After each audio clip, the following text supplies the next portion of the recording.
Hello student, good morning. I am Anil Kumar, PGT biology. जैसा कि आप जानते हैं, इसके पहले हम आप लोगों को क्लास 10 के फर्स्ट चैप्टर में, है ना, फर्स्ट पार्ट को पढ़ा रहे थे। फर्स्ट चैप्टर का पहला पार्ट जो था, है ना, केमिस्ट्री जो पोर्शन है, उसमें हमने आपको बताया। आज हम उसमें अगली टॉपिक जो हमारी होगी उसको बताएंगे, जो क्या है, ऑक्सीडेशन एंड रिएक्शन। ठीक है, ऑक्सीडेशन एंड रिडक्शन रिएक्शन के बारे में बात करते हैं। ऑक्सीडेशन एंड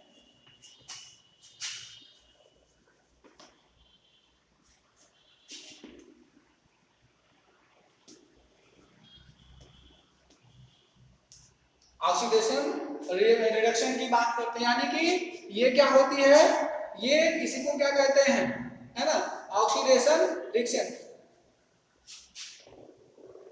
क्या होता है, ये अपचयन, ऑक्सीकरण और अपचयन की क्रिया जो होती है, हम उसके बारे में बात करते हैं। ठीक है, तो इसमें क्या होता है, ऑक्सीकरण में क्या होता है, ऑक्सीडेशन में क्या होता है, तो इसको हम जब देखते हैं तो ये रिएक्शन जो होता है ना, रिएक्शन टाइम पीरियड, है ना, में किसी भी अपक्रिया के समय में, कोई भी जब अपक्रिया का समय होता है, उस अपक्रिया के समय में कोई भी पदार्थ जो है वो क्या करता है, ऑक्सीजन के ग्रोथ होने पर इसका क्या करता है, ऑक्सीडेशन कहलाता है। Reaction time period any matter में क्या होता है, किसी भी पदार्थ में ऑक्सीजन की जो ग्रोथ है, यानी कि उसकी वृद्धि की जो दर है, ऑक्सीजन की वृद्धि होने पर इसका क्या कहलाता है, ऑक्सीकरण कहलाता है। ठीक है, और दूसरा जो होता है, किसी मैटर में ऑक्सीजन का क्या होना, ऑक्सीजन का खत्म होना। ठीक है, तो या ये कह सकते हैं कि जहां पर जो ऑक्सीजन होता है, ठीक है, वो चीज, उसके बारे में किसी पदार्थ में ऑक्सीजन का खत्म होने पर उसका रिडक्शन कहा जाता है। कैसे होता है ये चीज, इसको हम देखते हैं, कई चीजें इसको हम देखते हैं। ठीक है, तो यहां पर क्या है, जैसे कौन सी चीज है, 2Cu, क्या है, 2Cu प्लस O2। अब यहां पर क्या हो रहा है, ऑक्सीजन इसके साथ में जुड़ता है और वृद्धि करता है। ठीक है, अब यहां पर क्या होगा, जब वृद्धि करेगा तो इसमें क्या होगा, किस समय में, तो इसको हम क्या देखते हैं, टाइम पीरियड में जब होता है ना, उस समय में इसके द्वारा 2CuO2 किसमें कन्वर्ट होता है, 2CuO में। अब यहां पर क्या होगा, एक ऑक्सीजन की कमी होगी, एक ऑक्सीजन की क्या होगी, यहां पर देखिए क्या बनेगा, 2CuO में, है ना, ये। और जब इसको गर्म करेंगे, जब इसको गर्म करेंगे, 2CuO को हम क्या करेंगे, किसके साथ में, हाइड्रोजन आयन के साथ में, H2 आयन के साथ में क्या करेंगे, गर्म करेंगे। गर्म करेंगे तब क्या होगा, ये किसमें, ये टूट जाएगा, और जब ये टूटेगा तो ये किसमें बदल जाएगा, ये जो है जब ये टूटेगा तो ये Cu में और प्लस ये H2O में बदल जाएगा, है ना। इस तरह से इसमें जो है ये क्रिया होती है। ठीक है, तो ये क्या होती है, ऑक्सीडेशन या रिडक्शन के समय ऐसा होता है। ठीक है, ये किसके समय होता है, ऑक्सीडेशन रिडक्शन के समय होता है। वही हम रासायनिक समीकरण को कैसे संतुलित करते हैं उसके बारे में हम बात करते हैं। इसको फिर से देख लेते हैं कि जो ऑक्सीकरण अपचयन की जो क्रिया होती है ना, क्या होती है, ऑक्सीकरण अपचयन की जो क्रिया होती है, उसमें रिएक्शन टाइम पीरियड में किसी पदार्थ में ऑक्सीजन की ग्रोथ होने पर इसका वो क्या कहलाता है, ऑक्सीडेशन कहलाता है। क्या कहलाता है, ऑक्सीडेशन कहलाता है।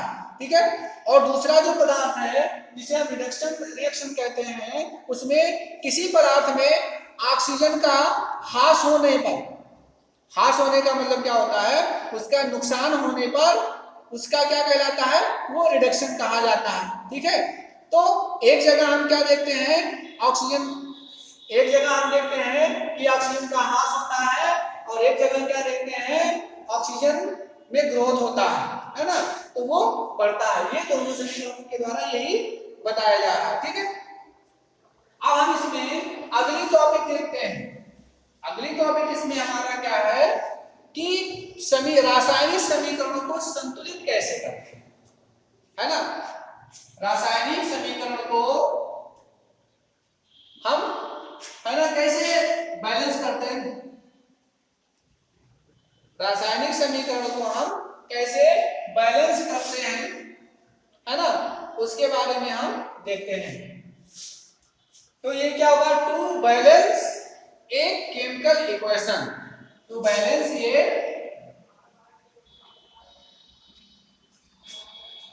केमिकल इक्वेशन,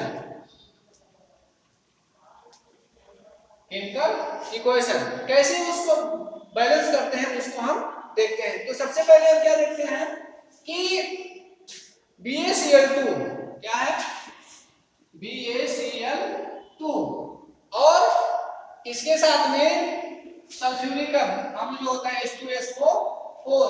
अब इन दोनों को क्या करेंगे, हम बैलेंस करेंगे, इसको हम क्या करेंगे, बैलेंस करेंगे इन दोनों में। तो ये क्या होगा, ये क्या होगा, Ba2SO4 होगा। क्या होगा, Ba2SO4, Ba2SO4। ठीक है, और दूसरी चीज क्या होगी, HCl, है ना, प्लस HCl। ठीक है, ये हो गया एक। और दूसरी चीज हम देखते हैं, दूसरा जो होता है उसमें जब हम समीकरण को बैलेंस करते हैं तो उसमें क्या होता है, NaOH होता है ना, NaOH प्लस H2SO4। अब इन दोनों में हम क्या करते हैं, बैलेंस करेंगे, इन दोनों में हम क्या करेंगे, बैलेंस करते हैं। तो इसमें क्या होगा, ये हो जाएगा Na2, क्या होगा, Na2SO4,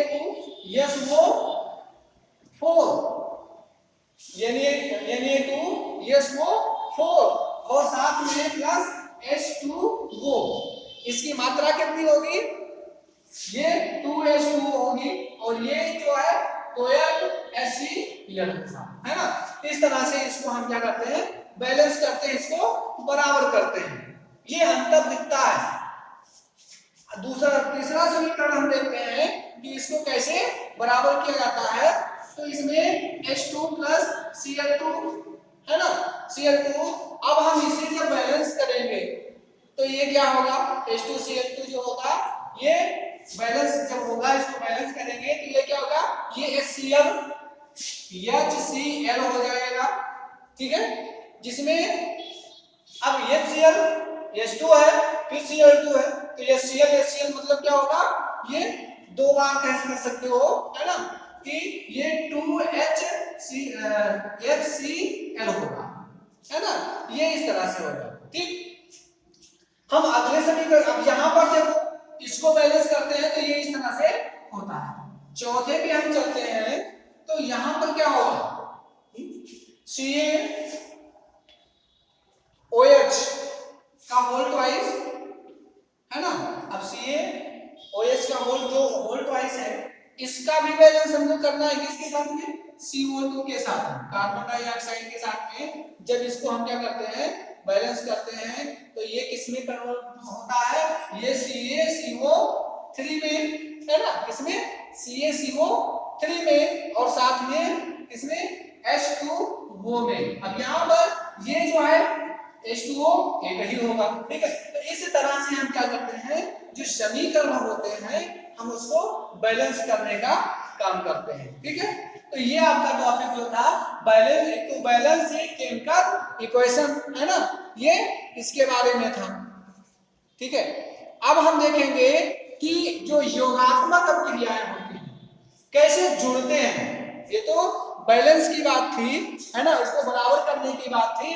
अब इसको हम कैसे जोड़ते हैं हम उसकी बात करते हैं। ठीक है, इसकी जो योगात्मक अभिक्रिया है उसके बारे में हम बात करते हैं। तो इसमें जो है इसको आज यहीं पर रोकते हैं। अब इसके आगे जो है एडिशन रिएक्शन जो है उसके बारे में हम कल बात करेंगे। Thank you.